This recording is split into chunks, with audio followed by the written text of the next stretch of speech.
munafik melakukan. Kalau maghrib ramida, kalau isya ramida, sepi. Kalau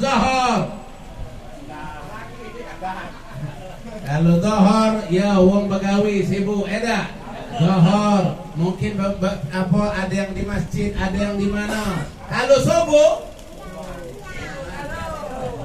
pernah anak di Palembang sholat di tempat masjid di musola, berapa kali lah sholat di masjid di musola, melihat kondisi subhanallah ini mungkin 50-60% kalau tempatnya tempat komplek, tempat perumahan atau tempatnya itu di pasar kanan kiri ruko semua, itu tempat itu biasanya sepi-sepi. Pernah anak lihat kalau subuh seperti angka 11. Imam satu, makmum satu. Dari kejauhan seperti angka 11.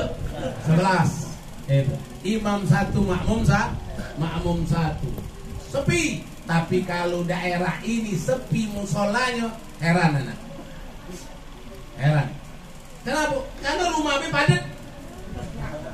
Rumah be padat. Tidak. Kalau dinding sebelah rumah sama sebelahnya itu besek-besek anda terdengar. Saking rapat ya. Kalau musola sepi, nah heran.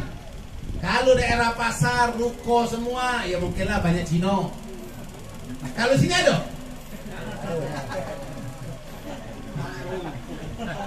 Tidak ada kan? Tidak ada Cina kan? Kalau daerah komplek mungkinlah sepi karena agama macam-macam dalam itu. Di sini ada agama macam-macam? Tidak ada kan, cuma Islam ada kan? Kecuali depan. Mudah-mudahan hidayah. Coba di masjid coba.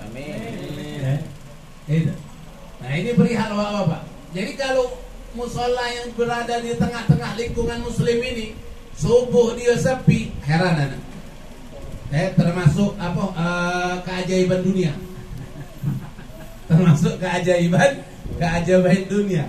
Itu kalau angko 11 di sini nah gawat. Ini. Takut kakek banyu yang di bawah musola naik ya. Ini bapak-bapak, ibu-ibu. Jadi kita kalau peringatan Isra Mi'raj ini sangat dianjurkan. Kenapa? Karena mengingatkan kita akan perintah sholat. Ini. Pak, nggak usah nak berlomba-lomba memperbanyak amal kalau sholat kita dewek masih bolong. Nggak usah nak berlomba-lomba banyak amal kalau sholat kita sendiri belum tahu benar salahnya. Ini. Intinya Bapak, kalau kita sudah bermodalkan sholat, insya Allah ada sahabat Nabi. Pak, yang di tangga. Ibu-ibu, ada masih apa? Ngopi belum? Belum, sama. Ada nyindir dah. Kakek bisa cara betul. Bapak, ibu-ibu, ada sahabat Nabi. Satu sahabat Nabi bertanya kepada Nabi. Apa pertanyaannya kepada Nabi? Ya Rasulullah, ma sholaitu qad illa al-khams. Khamsa salawat. Ma sumtu qad illa sumtu Ramadan. Wa ma tasaddaqtu li'anni minal masakin. Kata sahabat, ya Rasulullah, aku tidak pernah sholat ya Rasulullah. Aku tidak pernah sholat kecuali sholat 5 waktu ya Rasulullah. Aku tidak pernah puasa kecuali puasa Ramadan ya Rasulullah. Aku tidak pernah sedekah ataupun zakat karena aku tergolong orang yang menerima zakat. Aku tidak pernah. Adkhulul jannah ya Rasulullah. Apakah aku dengan melakukan sholat 5 waktu sama puasa Ramadan saja ini aku akan masuk surga ya Rasulullah? Apakah aku akan masuk surga ya Rasulullah dengan aku melakukan sholat 5 waktu saja sama puasa Ramadan saja? Apakah aku akan masuk surga ya Rasulullah? Rasulullah dengan jawab dengan senyum, "Na'am." Iya. Enak, engkau akan masuk surga.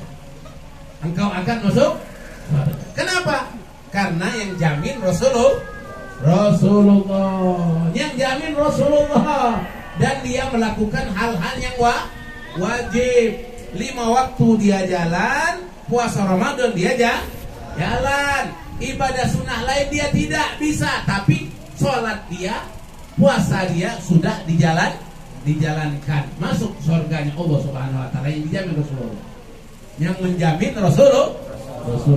Kemudian bapak-bapak, ibu-ibu, inilah pintarnya sahabat. Tidak mau dia menghilangkan kesempatan. Apa? Ya Rasulullah, lau adkhulul jannah, ya Rasulullah, jikalau aku masuk surga, hal maaf ya Rasulullah, apakah aku masuk surga bersamamu ya Rasulullah? Apakah aku masuk surga bersamamu ya Rasulullah? Saking rindunya orang ini, sahabat ini tidak cukup dia hidup di dunia bersama Nabi saja di dunia, tanpa dengan Nabi di akhirat nanti. Kalau kita di dunia sudah tidak melihat Nabi, di akhirat apalagi.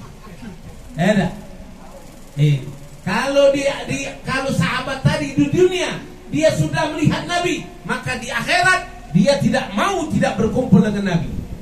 Kenapa? Karena saking enaknya memandang wajah Nabi Muhammad. Karena saking enaknya memandang wajah Nabi Muhammad. Akhirnya Rasulullah berkata, engkau tadkhulul jannah, kau akan masuk surga ma'i, bersamaku. Walakin akan tetapi bisyurut, akan tetapi ada syaratnya. Kalau mau masuk surga sama Nabi Muhammad ada syaratnya.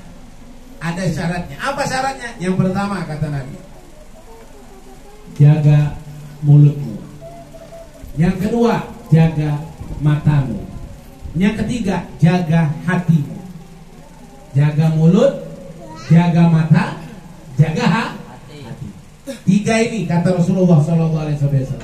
Jaga mulut dari apa? Kata Rasulullah, jaga mulutmu dari al-kadibu.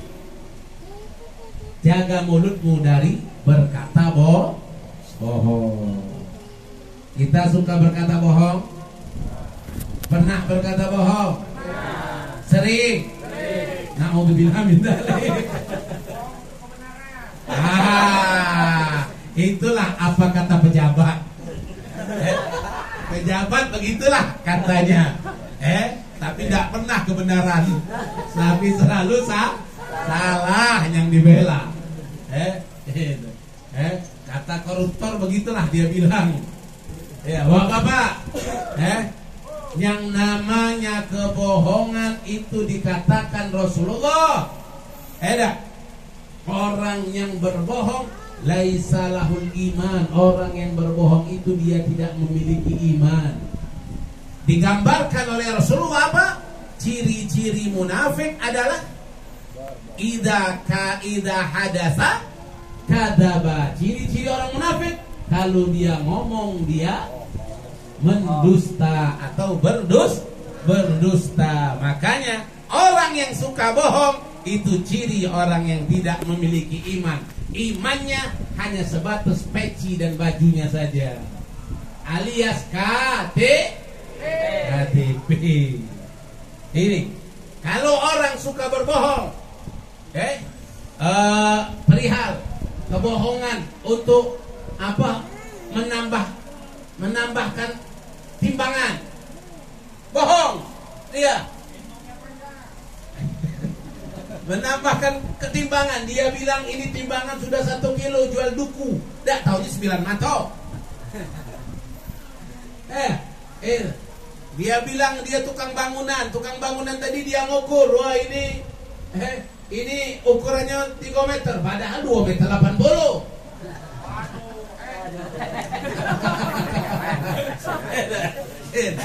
Ada yang jual kayu, katanya ini kayu sento 4x5, padahal 4x4 16, sempat dibalas. Berbohong. berbohong dalam bentuk ukuran, berbohong dalam bentuk jumlah, ini akan menyebabkan dia tidaklah akan masuk surga. Kenapa? Karena kebohongan itu ciri daripada orang yang tidak memiliki. Ini satu, Pak. Jaga mulut, jangan berbohong. Kalau sudah berbohong sedikit, pasti akan mengundang berbohong yang lebih banyak. Kebohongan jangan diumpan-umpan. Ada apa-apalah kecil juga. Ada apa-apalah kecil-kecil, tidak apa-apa, yang besar yang tak boleh.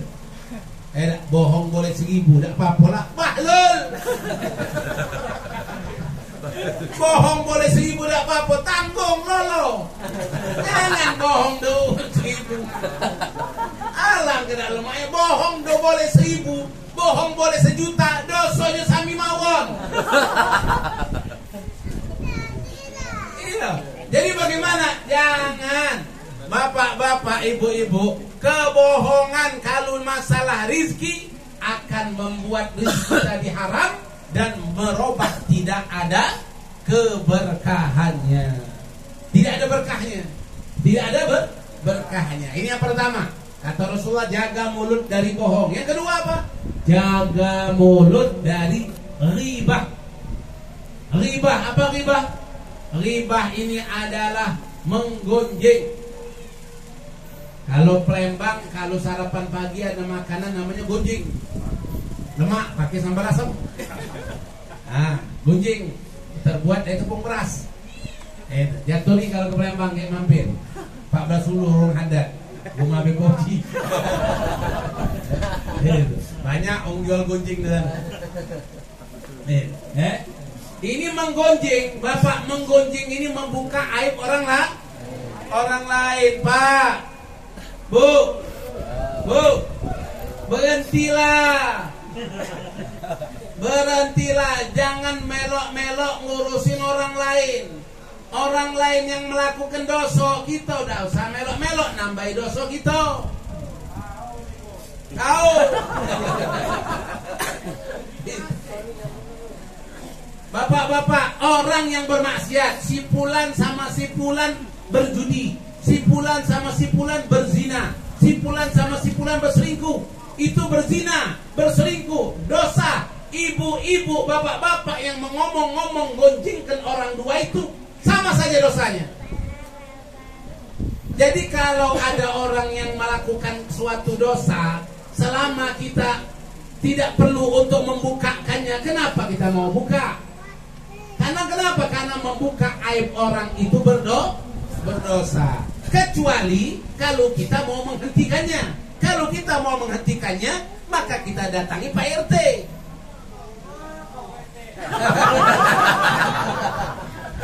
Iya, karena Pak RT yang mampu mencegah corona.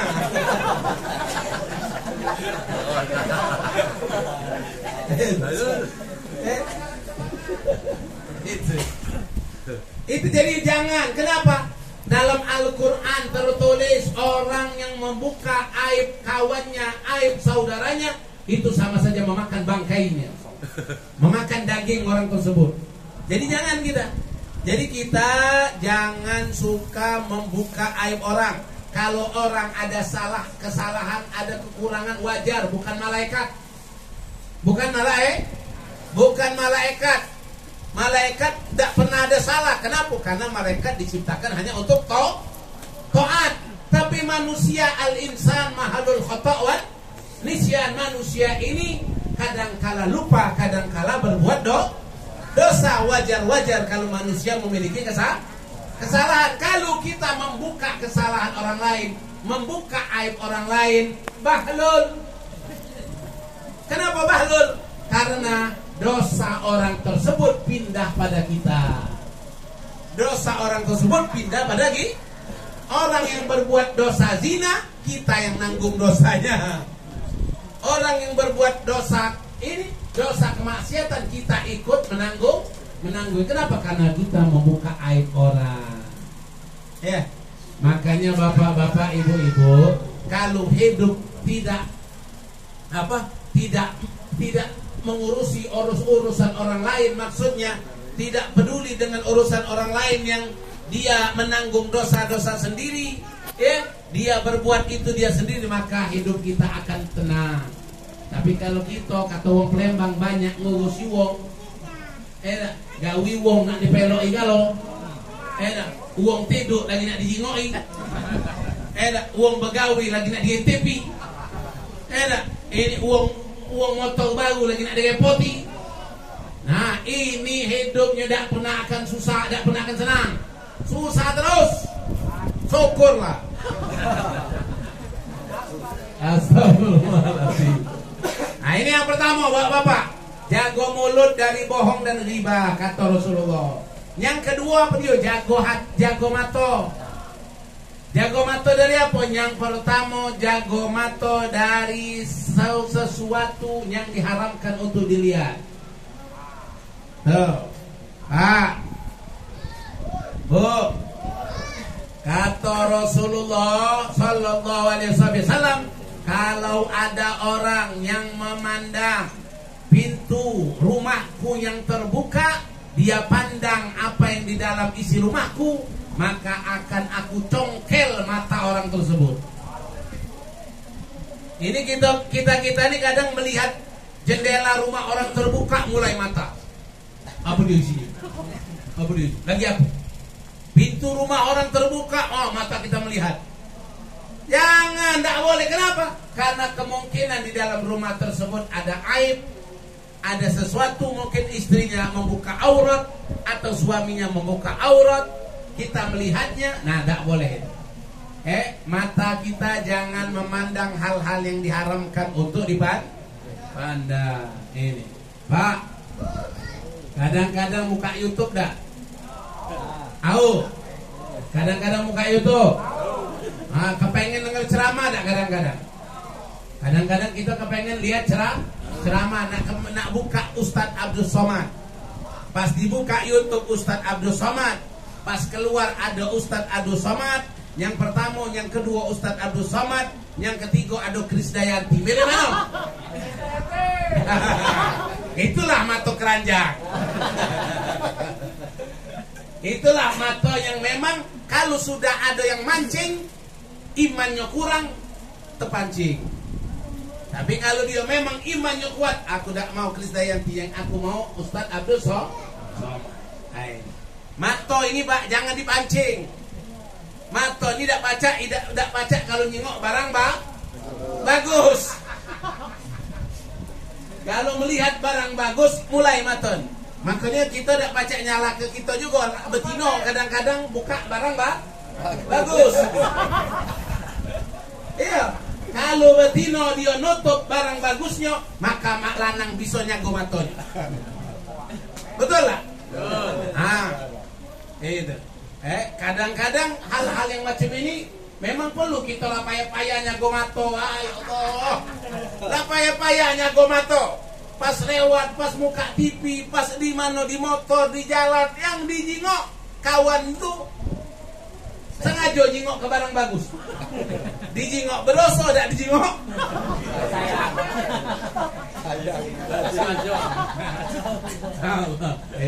Nah, ini makanya bapak-bapak, ibu-ibu, bu, jangan gino. Jago mata suaminya. Puas-puas keras suaminya tuh nyingok.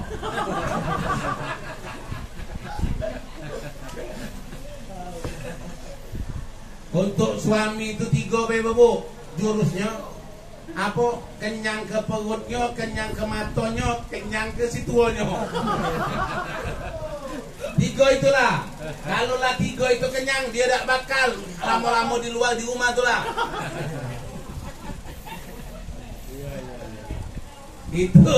Itu kata Ustadz Abdul Somad. Kata Habib rajin juga. Itu yang kedua, jago mata. Yang kedua jago mata, yang ketiga jago hati. Ini yang penting. Ini yang penting, jago hati apa? Yang jago hati ini kata Rasulullah Sallallahu Alaihi Wasallam, jago hati kita yang pertama dari penyakit hasad. Penyakit hasad, iri. Iri, tidak senang orang lain mendapatkan nikmat dan ingin nikmat orang tersebut hilang. Melihat orang maju, lihat orang maju sudah senya wuling pulo.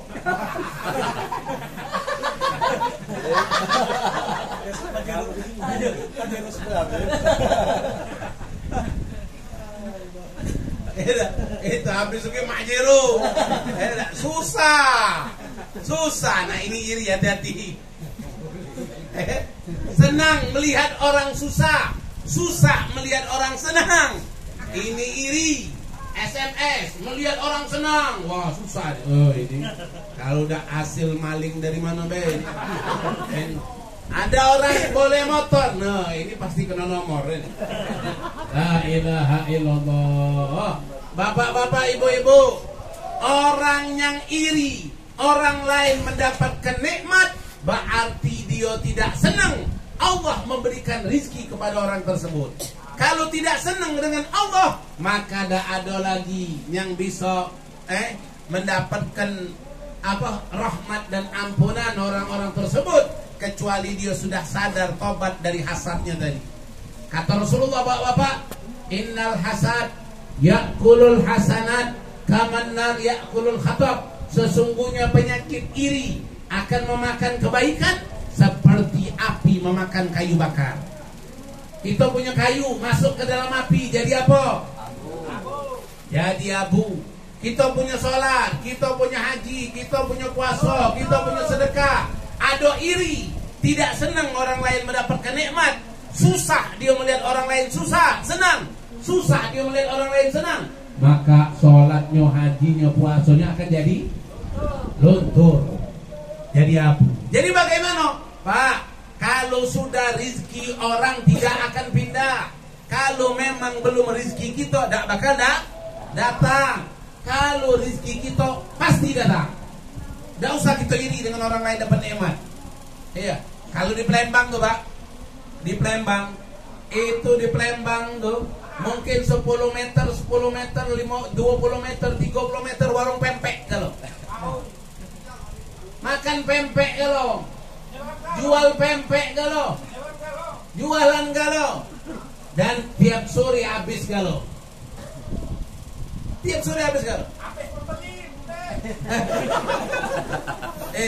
Habisnya dibeli, kalau minta pelit.